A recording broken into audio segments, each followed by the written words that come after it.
Hey everyone, thanks for joining us. We're going to go through the big things that are happening this week, but before I get to the big enchilada, which is the government shutdown, I wanted to just say a couple of words about Grand Blanc, Michigan, and another mass shooting that we had in our state this week.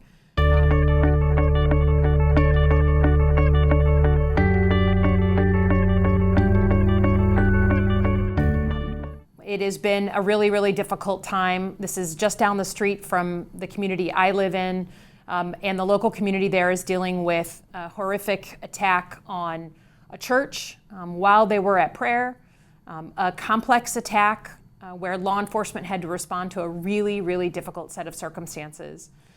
We lost 4 people. We have more wounded. A number of vigils have already begun. There are more to come. We will put them in the comments, but I know that we are all thinking of the community of Grand Blanc and another senseless act of mass violence, targeted violence this time against a church. Let me just take a minute to recognize how incredible the law enforcement and first responders and hospital staff were in responding to this complex attack. We should all take lessons from them. They arrived often from places, communities outside of Grand Blanc Township, worked together as a team, put their heads down and focused on the mission. We appreciate the incredible lengths that they went to, and we know that they will be impacted by this for the rest of their life. I also want to say we can learn from our law enforcement the importance of being nonpartisan about a tragedy like this. One of the things that was really important to me in the days after this horrific incident was getting people together, Democrats, Republicans, at the local, state, and federal level, sitting around a table, working together as a team on how we're going to get support into this community that's so rocked by violence. I made the point of sitting with a Republican House member from Michigan and did a video together to express how important it is to rise above the political conspiracy theories, all the social media stuff that's happening online, and focus instead on the mission of helping this community revive and come through their shock. I hope that's a lesson that we can take for everyone, not just in this incident, but because of the last 6 weeks that we've had in our country and how that threatened to tear us apart.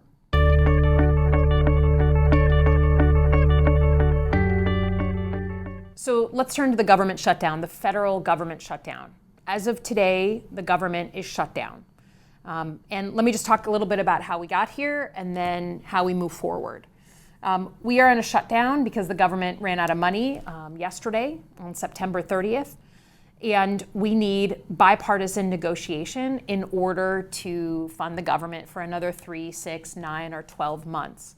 That negotiation has not happened. My Republican colleagues have their own version of what they want to do to fund the government, but they have not had a conversation, a real substantive conversation with Democrats. And just like any adults in any negotiation, if you need votes from the Democrats, which they do, you got to sit down and talk to the Democrats. The president met with congressional leaders. Now is the time for Democrats and Republicans to get themselves in a room and start negotiating in earnest. This is what we've done in every single other funding debate that we've had over many, many years. And I am willing to talk to anybody about how we move out of this situation. Now, to be honest, if you want to have a conversation about my vote, I have made very clear that we've got to address the healthcare crisis that is now upon us because of the bill that the president signed into law, the big, beautiful bill back in July. The 3 things that we should be talking about are repealing the cuts to Obamacare or the ACA, which are coming this fall, cuts to Medicaid, and restoring health research funding. That's the starting place for me because all of that is happening. Every single person in America is either at risk of losing their health care or having the price of their health care go up precipitously.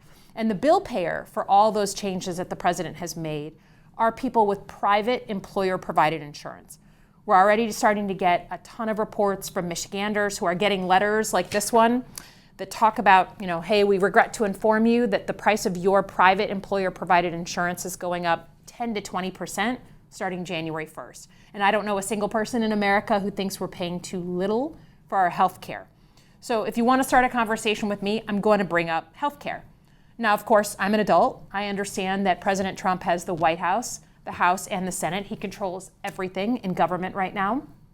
So I'm a big girl, and I know I won't get everything that I want, but that's how negotiation is. It's called a compromise. I won't get everything. The other side won't get everything. We'll come to a compromise like adults and fund the government. So that is what I hope and expect to have happen. In the meantime, I know that a lot of people are asking, what does a government shutdown mean for me in Michigan or somewhere else in the country? To be honest, we don't know exactly how President Trump will handle a government shutdown. Certainly his OMB director, the guy who controls the money for the president, has been threatening lots of pretty significant things. So we are all kind of hanging tight and waiting to see exactly how the president handles this. The president, as we know, controls the White House, the House, and the Senate. So the ball is really in his court to come forward, start that negotiation, and have a conversation. In the meantime, we don't exactly know what he will do and what unorthodox things he's poised to do. We will put all the information out there, but just the common questions that we're getting asked. Social Security payments will continue. Medicare reimbursements and payments will continue. Medicaid will continue. For the next 30 days, food stamps or the bridge card will continue in Michigan. I want to make sure people know that if you need help or you're having a problem getting information from a government agency, you should call my office. But while those payments will continue, what is likely to be disrupted is getting a real live human being on the phone. So if you're, having a problem and you haven't seen your Social Security check on time, or you want to change your direct deposit, something like that, getting a live human being during a government shutdown is going to be very difficult. Folks like TSA and Customs and Border Patrol are all essential government workers. They will be working. But I want you to understand that federal government workers who are still going to be on the job will not be receiving their paycheck. They will be going without a paycheck until the government reopens again. So it is possible, if this goes on for a while, that you start to see people calling sick, not able to afford childcare or gas money. So things should remain open, but we hope for a very short situation like this. You can get more information about the shutdown and how it will affect you by going to our website at slotkin.senate.gov/shutdown. And if you have any other concerns, you can call our office. We'll put the number in the comments below.